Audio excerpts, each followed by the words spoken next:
আমার এক ফ্রেন্ড হচ্ছে কি নাইম আর কি।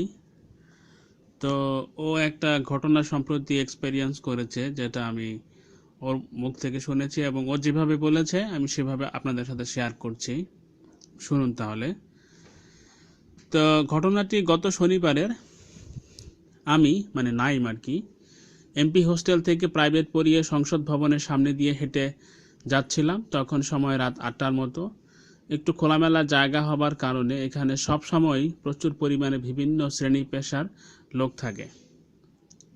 তা আমি কিছুই বুঝে ওঠার আগে এক মেয়ে আমার কাছে এসে বলে যে আমার সাথে যাবেন। তা আমি তো এমন কথা শুনে চমকে উঠি আর কি। কিছুটা অপ্রস্তুত হয়ে বলেই ফেলেছি কোথায় যাব, আর আপনি কি আমাকে চেনেন? তারপর মেয়েটির কথা শুনে আমার বুঝতে বাকি থাকে না যে মেয়েটি অন্য শ্রেণীর, অন্য পেশার। তা আমি কৌতূহলবশত বললাম যে কত দিতে হবে এক রাতের জন্য। মেয়েটা বলে 5,000 টাকা। তা আমি বলেই ফেললাম এটা তো আমার 1 মাসের ইনকাম। তখন মেয়েটি স্পষ্ট করে সাবলীলভাবে যেটা বলল সেটা শুনে আমি আরও অবাক হলাম আর কি। আমাকে বলে যে আমি ইডেন কলেজের মেয়ে, আমার রেট একটু বেশি। তা আমি আরও কিছু জানতে চাইলে মেয়েটি বলে, ও বুঝতে পেরেছি, আপনার মতো কাউকে আমার দরকার নেই।